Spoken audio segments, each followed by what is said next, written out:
Ada hutan yang dilalui manusia. Ada hutan yang memeriksa manusia. Alas Roban bukan tempat untuk bertanya arah. Karena sebagian yang masuk ke sini tidak pernah benar-benar diizinkan kembali.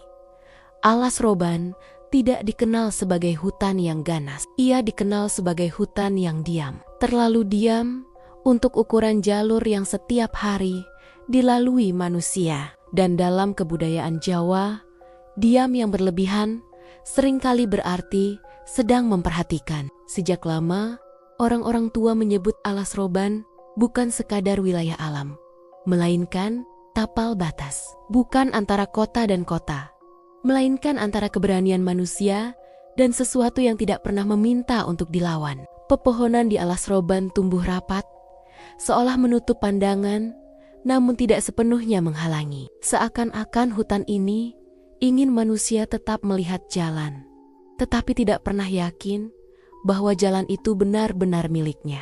Di siang hari, cahaya matahari turun tidak merata. Ada bagian yang terang, ada yang selalu redup, meski matahari tepat di atas kepala. Warga sekitar percaya, di sanalah lapisan-lapisan lama Alas Roban masih bertahan. Banyak yang mengira kesesatan di Alas Roban terjadi karena kabut atau medan. Padahal hampir semua yang tersesat bersaksi tentang hal yang sama.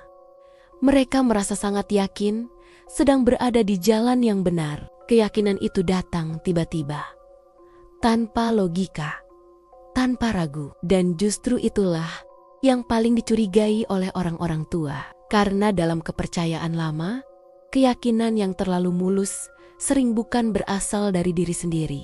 Beberapa sopir truk tua mengaku pernah melihat jalur tambahan yang tidak ada di peta. Jalan itu tampak rapi, bersih, dan terasa akrab. Namun, siapapun yang mengikuti jalur itu akan kembali berjam-jam kemudian tanpa mampu menjelaskan kemana waktu mereka hilang. Alas Roban seolah memiliki cara sendiri untuk menguji niat.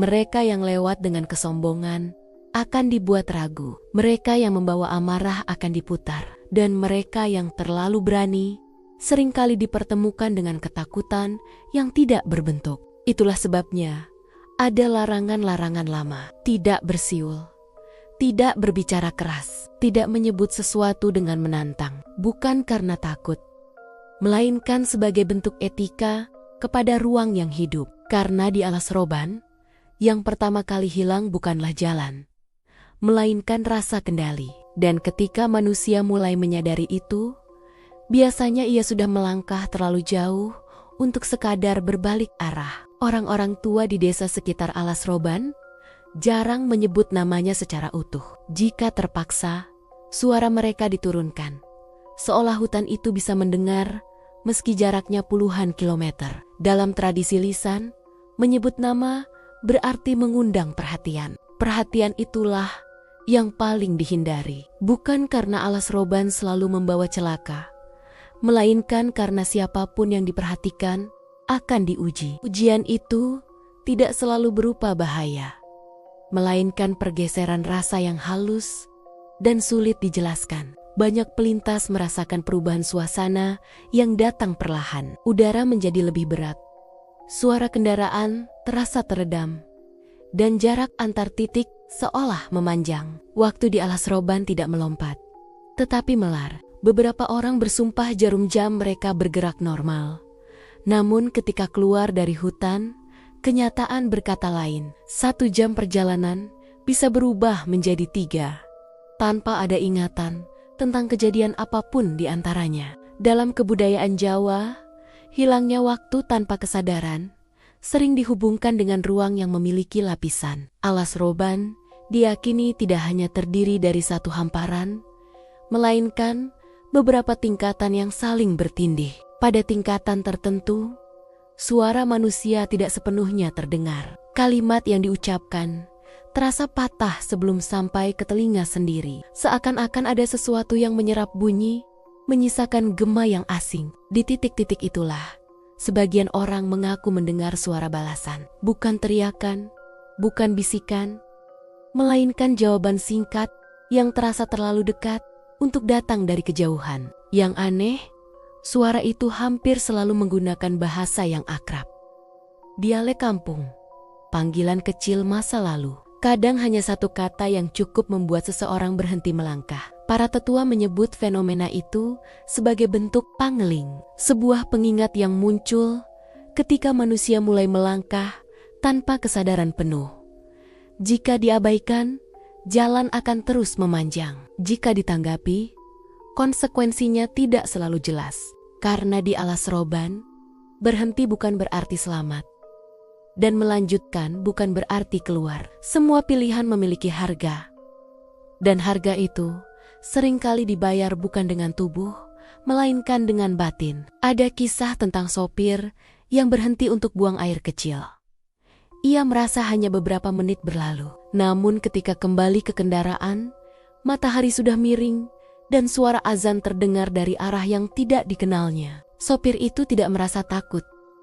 Justru sebaliknya. Ia merasa sangat tenang, terlalu tenang, dan ketenangan itulah yang kemudian diceritakan sebagai pertanda bahwa seseorang sedang tidak sepenuhnya sendiri. Dalam kepercayaan lama, rasa takut adalah alarm. Ketika alarm itu tidak berbunyi, justru disitulah manusia perlu waspada. Alas roban dikenal mampu menenangkan, lalu menyesatkan dengan kelembutan. Beberapa yang selamat mengaku tidak melihat apapun yang aneh. Tidak ada penampakan, tidak ada sosok, hanya perasaan bahwa mereka sedang ditemani oleh sesuatu yang tidak bermaksud memperlihatkan diri. Keheningan di alas roban bukan keheningan kosong. Ia berisi penuh oleh jejak langkah lama, niat yang tertinggal, dan janji yang tidak pernah selesai diucapkan. Setiap pohon seolah menyimpan ingatan, bukan ingatan manusia, melainkan ingatan tempat, tentang siapa yang datang dengan rendah hati dan siapa yang masuk sambil menantang. Itulah sebabnya orang-orang tua selalu mengingatkan, jika melewati alas roban, jangan merasa paling berani, jangan merasa paling tahu, karena hutan ini tidak menyukai pengakuan yang keras. Ada waktu-waktu tertentu ketika alas roban terasa lebih padat, biasanya menjelang senja. Cahaya berubah menjadi kuning pucat, dan bayangan pohon memanjang dengan arah yang tidak seragam. Pada saat itu, banyak yang memilih mempercepat langkah, bukan karena melihat sesuatu, melainkan karena merasakan dorongan untuk segera keluar. Seolah ada batas yang akan segera ditutup. Dan ketika batas itu tertutup, alas roban tidak marah. Ia hanya berhenti memberi jalan. Sisanya, manusia akan belajar sendiri apa arti tersesat tanpa kehilangan langkah.